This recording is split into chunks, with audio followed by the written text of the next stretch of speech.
the ability to coexist and co-create with others Hmm. is one thing that, as a go-getter, sometimes it gets overlooked, because when you're coming from a family where people are just on the go, that tendency to say how large can I get this table to be is not a focus. It's more about what can I put on this table, Hmm. but not how do I expand the table. And I think sometimes in certain cases, it is best, especially if you're coming from a third world country, it's the best to expand the table so you have more hand working towards a similar goal. Hmm. Look, hell of an intro.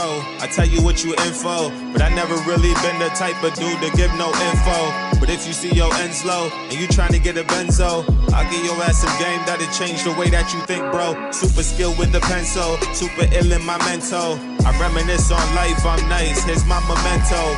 Get it through your tempo, I get on any tempo and give it all I got. I'm hot, I got like 10 flows, trying to live on the 10th floor, across from residentials that I own. My mind stayed grown, I used to think clothes, I really used to think hoes and what I do to get those. And then I switched it up, I'm only thinking potential. Well, here we are, another week, another dollar. You sound so depressed, like you don't want to be here, man. What's good with you, man? Yeah. I'm good. I was waiting for that. That's exactly why I did that. Yeah. I mean, you can't sound dead, and the people you don't think the people want to listen to you if you sound dead, man. No, They're gonna be just as concerned. not everybody's gonna be concerned. Some people are. How often do you have people concerned about this stuff that's going on in your life? Well, they may not express it, but they're probably thinking about it. So, I mean, you may not know. But if you're saying, how would you know? I mean, it's the person actually has to reach out. Otherwise, you will never know. So that's probably why you're saying, how would you ever know? You won't until they reach out. Yeah. I think people are always concerned and always have, for the most part, good intentions for everyone and hope that everyone's in good spirits. Yeah. But just because they're not expressing it doesn't mean that they're not wishing good on nobody. Right. And that actually ties up to something that I wanted to kind of get your opinion on, or hear what your thought process would be on this. Um, I'm gonna try to make this story short. Think of this as a scenario. Me and you have been friends for a long time. Let's say we work at the same place. We've been working at the same place for the past 10 years, right? Over the past 10 years, things have happened between, our lives are kind of drifted in two different paths. Not in a drastic way, not where like, you're doing poorly, I'm doing good. No. More like, I started having a family and you're still, navigating life, trying to figure things out, reinvent yourself, whatever. But basically, even our schedule, our work now are different. Mm-hmm. Now, I notice, let's say, for example, you are no longer happy being there, and it's getting to the point like where it's affecting you, emotionally, and I can see it because we've been friends for 10 years. Right. Now, I come up to you and I tell you this, right? I'm like, yo, um, things are not looking good. Like, you've been out a lot lately. You're coming to work late. You're not. You don't. You're bringing a lot of negative energy around. Yeah. Right. Now, you tell me your answer to that is because we're not. We're no longer working together like we used to back 10 years ago. Right. Now, this is something that's out of my control because our schedule are different. Mm-hmm. How, as a friend, would you help somebody, navigate through a scenario like that from your perspective? You're working with someone for almost probably 10 years. You guys kicked it off, and now you can kind of see it yourself. We work in That the this person, service. Yeah, we work in the service industry where our schedule are not the same. Like people's schedule change all the time, but we used to have at one point in time we used to work a lot together. Like, mm-hmm. your morning shift will be the same as mine. Your afternoon shift will be the same as mine. But things have changed over time. But now it's affecting one person in our relationship more than the other. And like when you say it's Don't affecting them, ask is it? me. Ooh, this is a scenario. I'm I'm not just asking. gonna I'm not say. asking who. I'm saying, Yeah. but in the scenario like that, though, how is it affecting that person? That's what I'm trying to understand more of the scenario, just to see how is it I would approach it. All right. So in that scenario, for example, I am the dynamic one. I'm like, yo, I bring the energy, I bring the vibe in the room and stuff like that, and you feed off of that. Gotcha, gotcha, That gotcha. gets you going. You're like, yeah, but another scenario, I think I understand now the right? picture. So, Yeah. given that you guys no longer work with each other and probably have different schedules, you probably don't see each other as often, and you're now trying to figure out how to still give that person that drive, that motivation, that energy that they're lacking because you're no longer there. And I think a simple text or a conversation in the morning before the day starts is very important in terms of how it could help that person. I think a simple, hey, I'm thinking of you. I hope you have a great killer day, something of that nature, or some sort of motivation or something that tells that person, oh, this person thought about me this morning. Now, of course, make it real. Don't just say it just because you want the person to have a good day, or you're just trying to give this person some sort of energy. Make it real, make it authentic. Don't be a robot and say the same thing every single day, Mm. but genuinely, reach out to that person and let them know. Because it's the same thing. Even if you're not working in that same environment no more, I think a simple outreach of somebody like, hey, I'm thinking about you. I hope you have a great week. I appreciate you. So, small words like that can go a very, very long way. Mm. I mean, I can give you a scenario of a buddy of mine, and this is real life. I'm not spinning out scenarios right now, but he's actually in a completely different state. We both do real estate together. We both have very similar mindsets. So whenever we pick up the phone and talk, we pick up right where we left off, kind of thing. And there's certain things that I do better than him, and he acknowledges that. And there's certain things that he does better than me.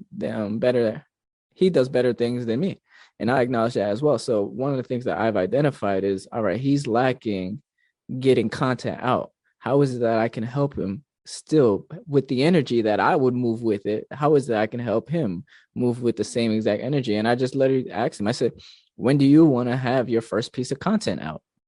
A simple question like that. And he told me when, and I was like, all right, cool. I'm gonna hold you to that date now. Now, if you have any questions, anything that you want to work through in between when you're telling me it and when you release it, I'm here. But something like that helped because why? He got his content out. But it was something that it was more of pretty much holding him accountable to something, but it was allowing him to really see that, hey, there's somebody in my corner, not only making sure that I get something that I want done, but helping me Yeah. is it by my side. And that's probably the one thing that person is lacking, is the person that was by that person's side is no longer there. Yeah. That person may need it physically, but if you can't physically do that, then you got to find another way to get creative to still provide that same sort of energy that they're lacking. And I think a simple outreach, whether it be during the day, whether it be before the day starts, after, or be like, hey, I hope you have a great day tomorrow, or like, hey, reach out to the person and see how's the person doing in general. It just sounds like it's a loss of touch there. Yeah. Now, you're right. You touched on a lot there, but I want to focus on one part of that, on that relationship between the two, Mm. which is, if do you believe that it is possible to feed off somebody else's energy? Absolutely, 110%. Now, in a case like this where it's affecting your friend, and your friend says, okay, it's because we're no longer doing things. Now, here's another added piece to that equation. When we were working together, we had regular, clients. Me and you had like our regulars that will come and see me and you. But as time has changed, shift have changed, things have changed. Now they only come to see you because you're, obviously the dynamic one, or yeah. Mm. What's wrong with that? That means it means you grow. You've grown faster. There's nothing wrong with that. I look at it as this person can take control, can take charge, can be a leader within that project or whatever tasks you have at hand. That's a huge thing. I mean, I give yourself a tap on the back, whoever this person is, because this is not something you should be looking down upon. This is something you should be embracing. Not everybody gets tasks that other people are no longer going to be a part of. That just shows growth, in my opinion. That's true. I agree. Well, that brings us to today's topic, feeding off the energy of others in the sense of family wise. I feel like if there's one Mm, place you feed off people energies at home, start at home. yeah, And start in your own household, whether as a brother, whether it's a roommate, whether it's that energy, feeds up. Like, I'm gonna give you an example before we even dive deep. Let's say you have a roommate and the dishes are not done when you wake up in the morning, yeah, that's annoying. right? And if I mean and if no, not that it's annoying, but if it's something that bothers you on a regular basis, now it becomes annoying, right? Some people don't care. Like, some people, you just do your thing. But Hmm. small things like that, it's like that dynamic living together will set the tone for how you behave when you leave the house. Now, I want to focus more on the household, like you growing up, for example, and me growing up. Like, how was your dynamic in the household? How is it now? And how would you want to modify it? Like, or, where would you want it to be to, like, yeah, I have the right dynamic that sets the tone for me, when I leave the house type thing. Does that Yeah, make sense? yeah, it does. It's a loaded question. So I think we should break it into pieces. Yeah, so I think, the first piece will be, how was it growing up in terms of the yeah, dynamic? Do you feel as though it was like, I know some patches were not perfect, but right. did you feel like you were alive at the time in the sense of, I don't know, your creativity is increasing, you're doing well in school, like when you have, good days with your friends, is it a good day with your friends because, you had a good day at home, or you're gonna have a good day at home, and, you know, how was that? I know I'm kind of rambling here, but I think you get the nucleus of this discussion. Yeah, no, my I would say my dynamic at home was pretty good. Um, to a certain point, because I was a big troublemaker, so that didn't work too well. I pretty much I didn't run my household, but I almost acted like I did. So it was me really doing my own thing. So I wouldn't say my household was always good. I always had structure. I always had, kind of somebody to make sure I was on the right path. But I think I was Hmm. too so far ahead of myself that I try to take lead. And obviously I'm a kid, so what kind of kid do you think is going to try to lead a household? And I think that was the dynamic in terms of that probably screwed me up more than anything by not letting my parents lead and learning more from them. I watched and I saw a lot more than anything. So that enabled me to kind of pick up the pieces that I saw back then and, kind of move through today's world, today's life, and be able to implement there. But we won't touch on that. We'll just leave it at that until we get to that point. Yeah.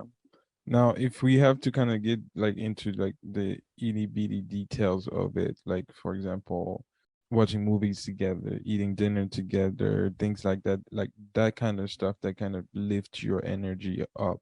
Was there a lot of that, more or less? Like, how would you compare to what you're doing now, for example? Yeah, no, there was I mean we ate together, but there was nothing uplifting. Right. There was no motivation. Again, my parents come from a third world country, man. So my resources are very, very limited in terms of how they grew up. They grew up by getting up and getting at it. So that's one of the few things I Mhm. could definitely say I took away from that really quickly and early. But there was no sit at the table. How was your day? It was more or less whenever. Yeah, so I was gonna say the dynamic was mostly go get it, like, Yeah, get up and go get it. yeah, The rest can happen afterwards, but the priority was how, I guess the best way to describe, because I can relate to that as well, is survival mode, really.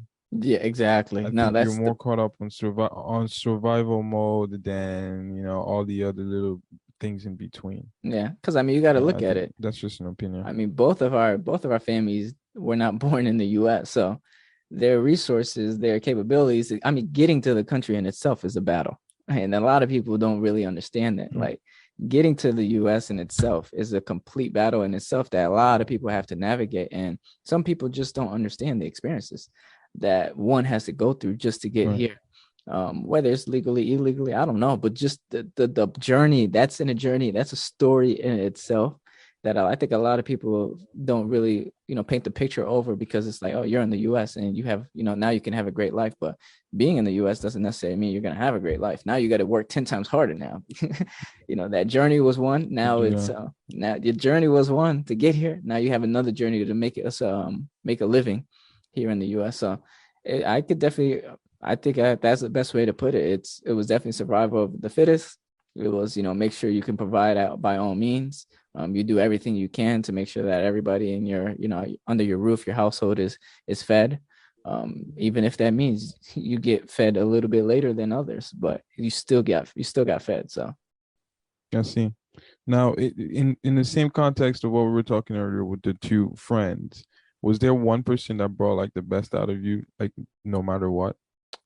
In terms of friends, it could be anybody, but like, I have friends that bring the worst out of me more than the best. Yeah, I had people bring the worst out of me. Yeah. I mean, I had bad influences growing up. I didn't have great influences to the point where I was on a better path. Again, I was a troublemaker. You guys heard me on multiple episodes before I talk about my past. So I wasn't the brightest of the bright kids. I was the one always running from my mother, if y'all know what that means. Yeah. So I didn't really have or like a role model, like even if it wasn't a friend. No, I didn't. I was one unique kid, bro. I tell you, I didn't listen to nobody. Didn't really care for much. I did what I wanted to do, and I would say I followed my friends more than anything. And all my friends were doing were things that brought the worst out of me, brought the worst out of the situation.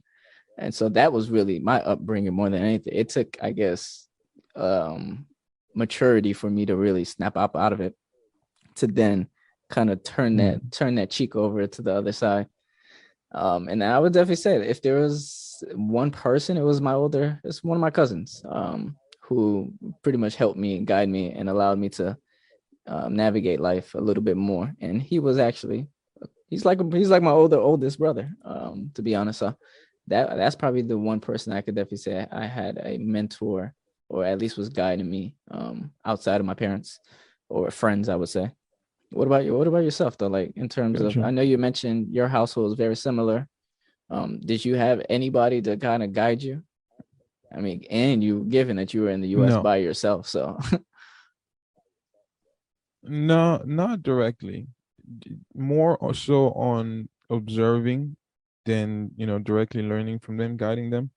Because I was more of like, I will listen more than I will talk, or want to even talk with somebody. So it was hard for me to go seek guidance, because I was in the go and not wanting to, I guess, stick in one location and be controlled. I guess that was my thing, not wanting to be controlled, because I felt like the guidance will come with some sort of, now I owe you type thing, and Gotcha.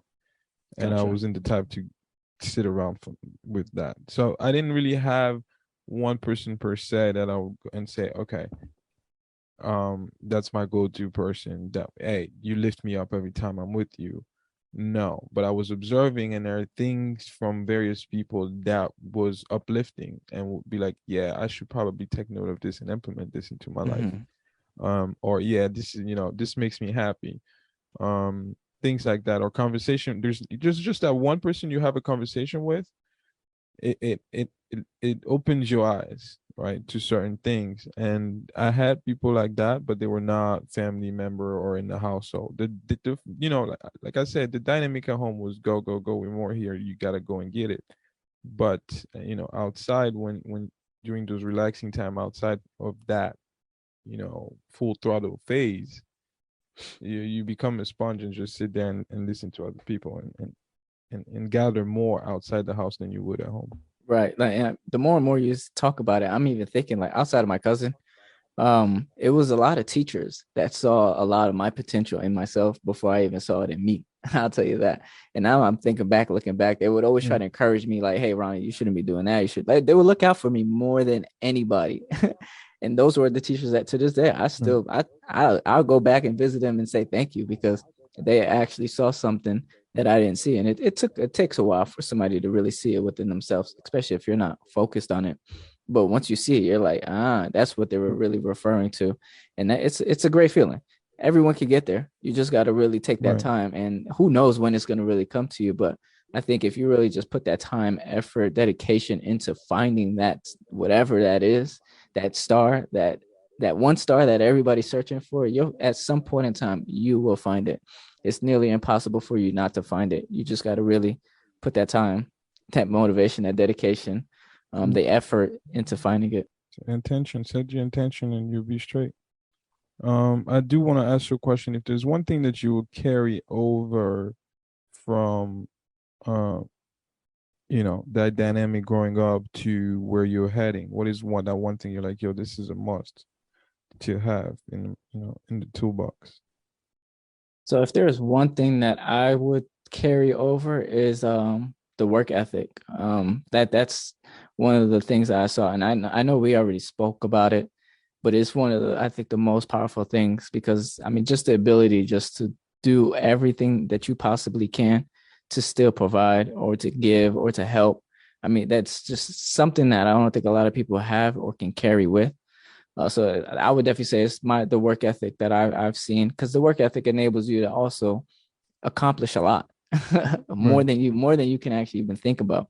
So it's that work ethic to just do everything possibly that you can possibly do to accomplish whatever it is that you have to accomplish.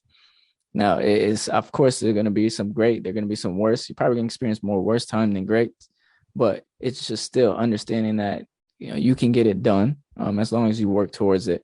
Because I've seen that. That's one thing I could definitely see. I've seen in my household, and that's something I would 110% implement in my future and the households that I create. It's you're definitely going to have to put some sort of work in. Don't think you're just going to get it off of the strength of somebody else's work, or just because you've been praying to God and bowing down on your knees, and don't think it's just going to come to you. Right. Yeah. I can agree with that work ethic portion. And if I was to add to it myself, probably the it's similar to work ethic. That's why Yeah. I don't want to use that term. But I will have to say communication as well. Mm, mm, I guess communication for me, I have more to unlearn. I will say there's more to unlearn than that I will carry over. yeah, same. What are we not going to carry? That's where I'm at with it. So what And are that? What is that? Do you Yeah, really want to open that can of worms? I do, because I have a few that I would unlearn and just kind of reteach to my household moving forward. I just want kind of everybody else to kind of hear it too. And I'm curious to hear what you have to say. I think the ability to coexist and co-create with others Mm, is one thing that, as a go-getter, sometimes it gets overlooked, because when you're coming from a family where people are just on the go, that tendency to say how large can I get this table to be is not a focus.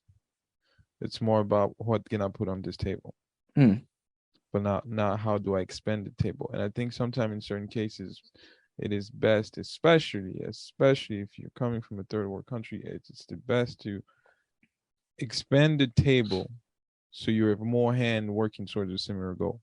mm.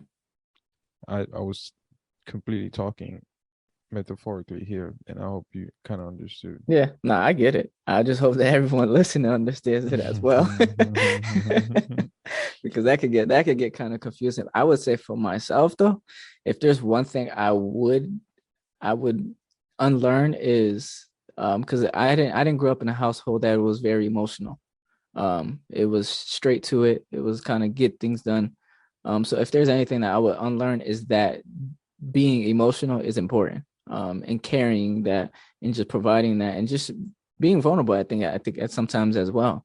Not just to always show that you're strong, you got things under control. You can punch anything, you can get through it, but just be vulnerable, show emotion, and show this to the people that are around you. Because that's one of the things that I didn't grow up with much of that around, but I think I could see as I get older and get wiser that it becomes important to show that so that people can understand that it's okay to have emotions and, let things loose sometimes, but and bobbling everything in is not the greatest of all things that you should be doing. So if there's one thing I would definitely say is that it's unlearning that, letting go sometimes, and being vulnerable, showing your emotions. It's okay. Yeah, that's well said. Yeah. Be vulnerable. Don't be afraid to be vulnerable. Yeah, no, I think those are great points that I don't want to talk too long on it, because I think we kind of shed some light on some great things. I do have a follow-up question on that though. It's, how is it now for you? Now that you know what you know, now that you've experienced what you experienced, we've had this conversation leading up to this question here. So how is it now for you? Like, how is your household now? Or even, what are you working towards to get your household like? I think the first thing is teaching by example. That's as simple as I can put it. It's if I feel as though I know something that will benefit everyone else, I'm gonna do it first, so you see firsthand that it doesn't bite, it doesn't hurt. You could do it too, right? So educating by leading, by example. Mm. So I think people, and that's actually something that I've found to be the best way for me to learn. When I see something done, then I know how, How to do it, yeah. how to do or how not to do it, how to modify it. I guess that's part of being a visual learner, maybe. I'm not sure. But I think being that leader, and any leader in any industry, any field, should be able to do the task first before you delegate that to someone else. You should at least have an understanding of what you're doing before you delegate. If you're not willing to get your hand dirty, you're not the type of leader I would want. Can you say that one more time for the people in the back, please? If you're not willing to get your hand dirty, you're not the type of leader I would want. You got to be willing to lead by example, and that strengthens the relationship between you and anybody else that you have around you as well. So I guess to me, yeah, coming back to that question, is like, how do I lead by example to where it's understood that this doesn't hurt? It's actually something that you can benefit from. Yeah. It's, it could be simple thing as we don't necessarily have to go to the car wash, right? You can, there's an app that you could call somebody to come do it at home, right? Something small like that. There's a lot of things you can change. That's just a quick example that came to mind because I just did it recently. But yeah. I would say for mine, it's allow for growth, allow for the expansion of understanding what you're capable of doing and figuring yourself out, not as quickly as possible, but helping whoever figure themselves out more than anything. Because I think once you identify what you're interested in, which means trying a bunch of different things, right? You want to play this sport, go knock yourself out. If you don't like it, now now we both know, hey, this is not a sport we're going to try in the future, unless if you change your mind, right? But it's allowing those punches to get punched, allowing you to go feel what it feels like, see what all those different senses feels, and everything that goes on with it. I think that is one of the key things that I'm definitely trying to implement more than anything. And at the same time, going to implement more and more is just allowing everyone to grow, but at the same time, guiding them in a way where they can realize themselves, hey, this is either going to work or this is not going to work. Because I would say I was able to try things when I was younger, but I was definitely limited. And of course, financial being one of those barriers that didn't enable me to experience certain things that, I look back and say, I really wish I knew what this was like when I was that age. So of course, being that helping hand, allowing you to grow and allowing you to take those punches and then still being somebody that you could lean on is something that I'm trying to implement more than anything. And that's currently how it is for me. Yeah. Nice. I will be curious to hear what other people think, just their perspective. But I want to take this time to thank those who do listen to us and take time to reflect on some of these topics and questions that we ask ourselves. And if you have a perspective that you feel as it could benefit other people, send us an email, and we'll be in touch. Or DM. Don't forget, follow us on Instagram, Walk and Grow. And yeah. That's that. Yes, sir. And really, man, the focus is just leveling up. Cause I know the life I want, I'm just setting it up. Removing those that's close who try messing it up. Can't wait for champagne toast with the relevant bunch. Like, what's up? Yeah. Like, what you do, homie? What's your vision? How you thinking? How you move, homie? And is you cool, homie? You thinking building, then that's something we could do, homie.